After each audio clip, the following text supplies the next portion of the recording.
Tell us what's important about the Forest Service and what the responsibilities that they had to thin out the trees and why it's now causing such a big problem. Well, the National Forest Service is a federal-run program, and they do not allow those in the National Forest Service and Lincoln National Forest to thin any of the trees. You can see the Bonito Lake, the city thinned the trees that they owned on that property, and because of that, they preserved a lot of the property. And where the forest was overgrown by the National Forest Service and thinning was not allowed, there was a lot of damage. And there's a lot of damage to our watershed area, which will cause a lot of ash to seep into our water source at Bonito Lake. And 100 years ago, there were 50 to 100 trees per acre. Currently, there are 2,000 to 2,400 trees per acre.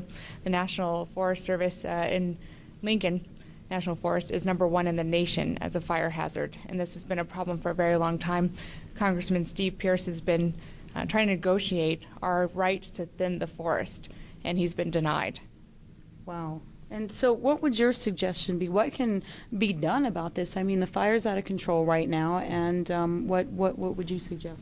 I say we get our chainsaws and we go up there and cut them. Nice. That is, you're going to see 20,000 people out there with chainsaws tomorrow. I do know that actually my uncle, County Commissioner Ronnie Rardin, went up there and they took a 1 acre parcel of the forest somewhere near Cloudcroft and they thinned it. Steve Pierce was there and Ronnie was there, and they cut it and thinned it and showed them this is how we want to do it. And if you go over to Mescalero and you look at their forest, where they're not under the rules and regulations of the Forest Service, their forest looks healthy. You can see through it. It only has 100 to 200 trees per acre versus 2,000 trees per acre. And in my opinion, if we got rid of some of the excess trees up there, our water table would come up again because it's less trees drinking the water. So I think we ought to just go up there and suffer the repercussions for cutting the trees. Yeah. You know, and thin it out. Well, I know up in Tiburon that they do that. They actually offer people an amount to thin out their properties. Is that something that they can be doing, or do they even offer that up in Ruidoso? I honestly don't know. So I think, like say, I know up there in Cloudcroft, we've done some projects up there, and if you're the private property owner, you can thin your trees out. But as far as the actual national forest land, you got to have their permission to do it, I think. Okay. So. That is right. Because it's national forest land, we do need their approval to do it.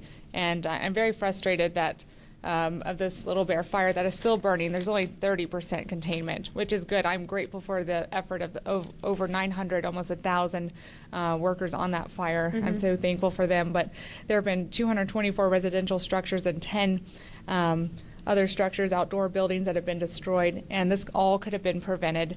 The damage to our water source could have been prevented if the National Forest Service weren't so overly bureaucratic. I am beyond outraged.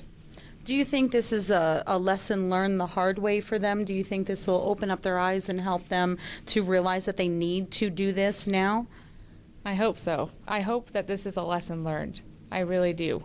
I think that there are things that they can do to prevent this forest fire from continuing. We're not out of the woods yet to say. We still are very dry. Our forest is still overrun. And we have threats of lightning later this week on Thursday and Friday, not to cause alarm, but I'm a realist, and we need to be proactive and be prepared to take measures to fight fires. And I'm so thankful for our regional airport here. It's a municipal airport, but it serves a regional effort. The Slurry bombers through the Neptune company have been fighting the fires through various forms of aeronautics. And I'm grateful for that. And they've been able to use our water source at Bonito Lake to put out the fire. I just want to take an opportunity to thank Governor Martinez for her prompt attention. And Ruidoso is our neighbor, and we want to be good neighbors and support them. And I'm thankful for all that Alamogordo does. I know that there are a lot of volunteers out in Alamogordo, and they want to know how they can help.